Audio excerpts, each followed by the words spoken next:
इमरान खान बड़े धूम धड़क्के से जंगी तराने बजाते हुए शहबाज शरीफ की हुकूमत गिराने पिंडी आए थे। ख्याल था कि वो लाखों के मजमे के साथ इस्लामाबाद पर चढ़ दौड़ेंगे, लेकिन शहबाज शरीफ की हुकूमत गिराने की बजाय अपनी दो सूबाई हुकूमतें गिराने का ऐलान करके वापस चले गए।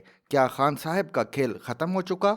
ये खेल उस वक्त शुरू हुआ जब उन्होंने एक साल कबल बतौर वज़ीर आज़म अपनी मर्ज़ी का आर्मी चीफ मुकर्रर करने की मनसूबाबंदी शुरू की। अपनी मर्ज़ी का आर्मी चीफ लाने की कोशिश के पीछे कई वजूहात थीं, जिनमें से एक ये भी थी कि खान साहब फ़ौज को अपने सियासी मुखालफिन और नाकिद सहाफ़ियों के ख़िलाफ़ इस्तेमाल करने की कोशिश करते थे। कभी उनकी फरमाइश पूरी कर दी जाती थी तो कभी उनसे माजरत कर ली जाती थी। इस नाचीज़ को उनकी फरमाइशों का पता उस वक्त चला जब 2019 में मुझे आसिफ अली जरदारी का एक इंटरव्यू करने का मौका मिला, लेकिन उस इंटरव्यू को जियो न्यूज़ पर नशर होने से रुकवा दिया गया। Pakistan electronic media regulatory authority ने ये इंटरव्यू रुकवाने के लिए कोई हुक्म जारी नहीं किया था। मैंने पता किया तो बताया गया कि ये पाबंदी दरअसल खान साहब का फैज़ है। खान साहब का फैज़ बाद में भी जारी रहा। गुज़िश्ता साल मुझ पर 9 माह तक पाबंदी रही। टीवी स्क्रीन से लापता करने के अलावा ये कॉलम भी बंद करा दिया गया और मुझे बराह रास्त बताया गया कि ये सब खान साहब का फैज़ था। ये फैज़ इतना आम हो गया कि खान साहब के नाकदीन इस शेर की मिसाल बन गए। मुकाम फैज़ कोई राह में जचा ही नहीं, जो कुएं यार से निकले तो सुए दार चले। खान साहब अपनी अक्सर सियासी और सहाफ़ती नाकदीन को सुए दार पहुंचाना चाहते थे और इस सिलसिले में उन्होंने army chief general Qamar Javed Bajwa से भरपूर फरमाइशें शुरू कर दीं। बाजवा साहब को भी समझ आ चुकी थी कि खान साहब अपने नाकदीन को फौज के हाथों रुसवा करके फौज को बदनाम कराएंगे और खुद हाथ में तस्बीह पकड़कर पारसा बने फिरेंगे। खुद मुझे भी खान साहब की काबीना के वुज़रा सरगोशियों में यही कहते कि आप पर पाबंदी तो बाजवा साहब ने लगवाई है, लेकिन बाजवा साहब बंद कमरों में इन बातों की तरदीद करते। फिर एक दिन मेरे 14 तबक रोशन कर दिए गए। मुझे सामने बिठाकर कहा गया कि खान साहब के फैज़ से पाकिस्तान में सब कुछ बदलने वाला है।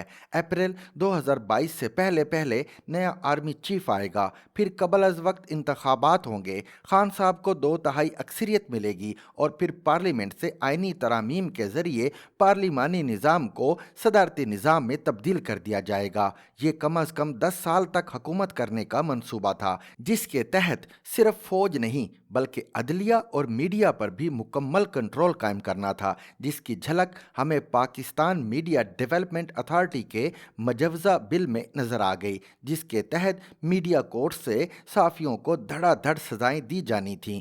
जनरल बाजवा को अपने लाडले के अज़ाइम का पता चला तो वो न्यूट्रल हो गए, लेकिन फिर उनके लाडले ने न्यूट्रल के लफ्ज़ को एक गाली बना दिया। इस हकीकत में कोई शक नहीं कि जनरल बाजवा अगर न्यूट्रल ना होते तो इमरान खान के खिलाफ तहरीक अदम एतमाद कामयाब ना होती, लेकिन खान साहब भूल गए कि बाजवा उनके मोहसिन थे।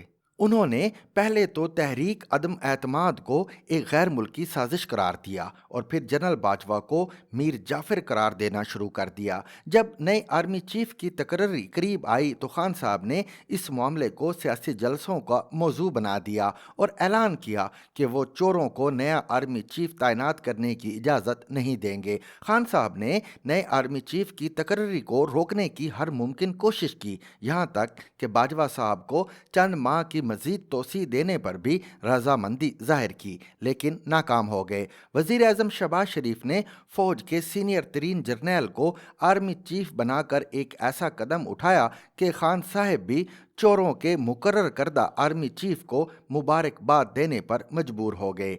एक तवील अरसे के बाद सीनियर तरीन जर्नैल को आर्मी चीफ मुकर्रर करने की रिवायत कायम की गई है। ये रिवायत आइंदा भी कायम रहनी चाहिए और फौजी सरबराहों की मुद्दत मुलाजमत में توسیع پر پابندی عائد کرنے کے لیے باقاعدہ قانون سازی کی جانی چاہیے تاکہ آرمی چیف کے عہدے کو سیاست زدہ ہونے سے بچایا جائے۔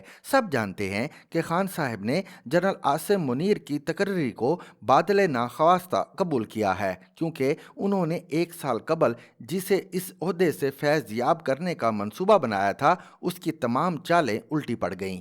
خان صاحب نہ تو قبل از وقت انتخابات کرا سکے، نہ نئے آرمی چیف کی تقرری رکوا سکے اور نہ ہی اپنے لانگ مارچ کو کامیاب بنا سکے۔ ان کا اصل منصوبہ یہ تھا کہ آرمی چیف کی تقرری کو ملتوی کروا کر وہ 26 نومبر کو اسلام آباد پر چڑھائی کر دیں گے، لیکن نئے آرمی چیف کی تقرری کے بعد پوری تحریک انصاف صدمے میں چلی گئی۔ شاید اسی صدمے کے باعث 26 نومبر کو راولپنڈی میں کوئی بڑا مجمع اکٹھا نہ کیا جا سکا، لہٰذا خان صاحب نے اپنی ناکامی کو چھپانے کے لیے پنجاب اور خیبر پختونخوا کی اسمبلیوں سے باہر آنے کا فیصلہ کیا ہے۔ میری ناقص رائے میں یہ ایک اچھی سیاسی چال ہے۔ خان صاحب کو احساس ہو رہا ہے کہ ان کے پاس ووٹ پاور تو موجود ہے لیکن اسٹریٹ پاور نہیں ہے، لہٰذا ملک میں نئے انتخابات کا ماحول بنانے کے لیے انہوں نے صوبائی اسمبلیوں سے باہر آنے کا فیصلہ کیا ہے۔ اپنی طرف سے تو انہوں نے ایجیٹیشن کا کھیل ختم کر کے سیاسی چالوں کا نیا کھیل شروع کیا ہے، لیکن ایک غلطی ہو گئی۔ راولپنڈی میں خان صاحب کی تقریر سے قبل اعظم سواتی سے تقریر کرائی گئی۔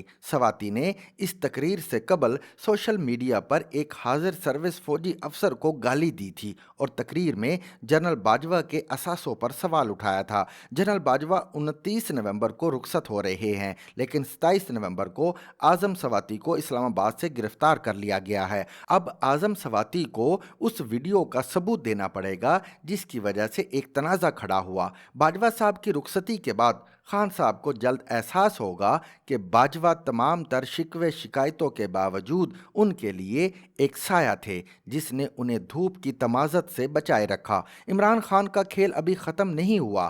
جنرل باجوہ کی ریٹائرمنٹ کے بعد ان کے ساتھ ایک نیا کھیل شروع ہوگا۔ باجوہ صاحب سے اثاثوں کا حساب مانگنے والوں کو اب اپنا حساب دینا ہوگا اور یہ حساب کتاب مکمل ہونے کے بعد ہی نئے انتخابات ہوں گے، لیکن شاید ہم خان صاحب کے فیض سے محروم رہیں گے۔ To watch and listen to more informative videos and Urdu, English columns, subscribe to our YouTube channel. Zigzag News explores literature.